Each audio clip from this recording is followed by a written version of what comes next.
प्रणाम। आज की कहानी है इंजीनियर्स डे। आइए सुनते हैं। ब्रिटेन में एक ट्रेन द्रुत गति से दौड़ रही थी। ट्रेन में एक भारतीय शख्स बैठे हुए थे। उस वक्त ब्रिटेन की ट्रेन में भारतीय शख्स मतलब बहुत बड़ी बात थी। हमारे देश पर अंग्रेजों का शासन था। यहाँ पर भी भारतीयों के ट्रेन में बैठने पर पाबंदी थी, तो वहाँ तो बहुत बड़ी बात थी।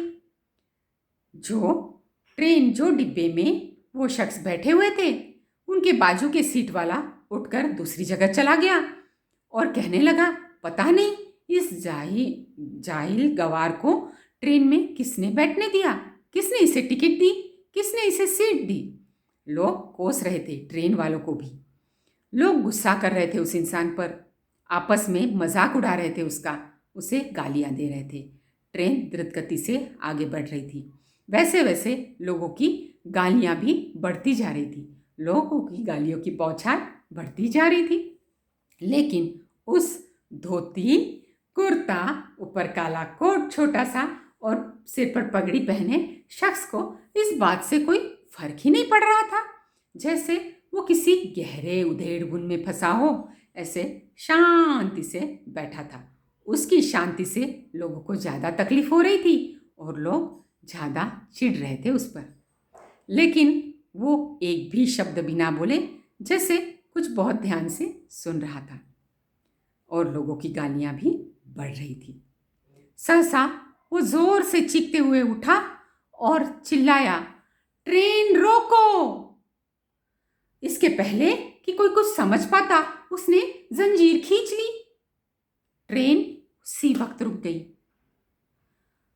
लोगों को समझ नहीं आया कि ये क्या हो गया।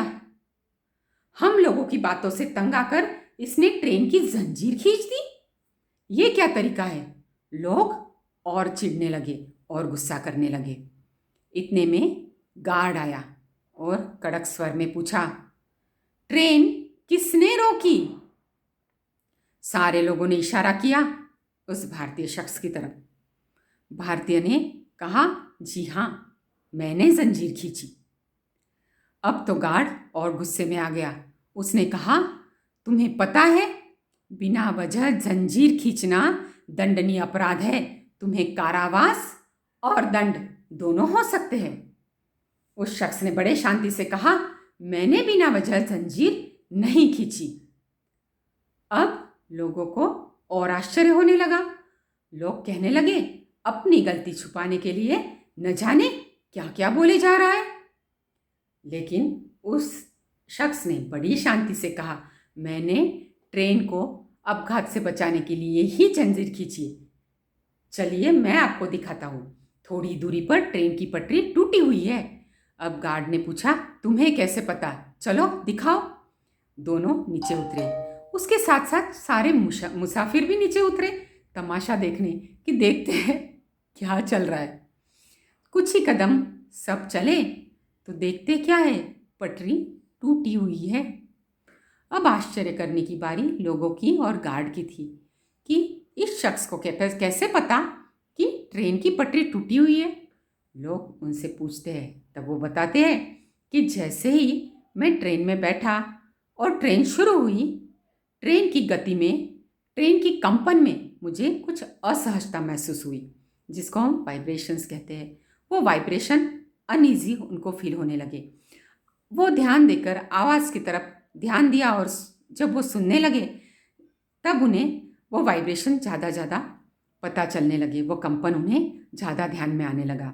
जैसे ही उन्हें विश्वास हुआ कि नहीं, ये कंपन उसी का है कि ट्रेन की पटरी टूटी हुई है, उन्होंने तुरंत जंजीर खींच दी। कितने महान थे वो शख्स, जानना चाहेंगे हम उनका नाम, है ना। आपको पता ही होगा, बहुत महान पुरुष, हमारे देश की, भारत के पहले प्रथम सिविल इंजीनियर श्री मोक्षगुंडम विश्वेश्वरैया जी। उनका जन्म 1860 में मैसूर के छोटे से गांव में हुआ। उनका जन्मदिन 15 सितंबर आज भी इंजीनियर्स डे के रूप में मनाया जाता है। और 1955 में उन्हें नोबेल प्राइज से नवाजा गया।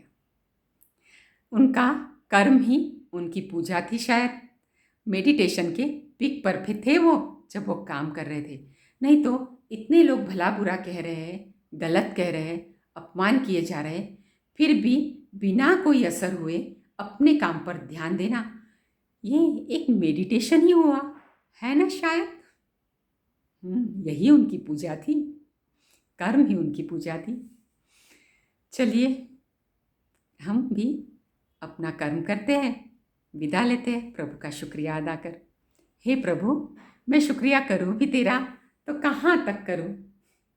मेरा सिर झुका कम, तेरा एहसान बहुत है।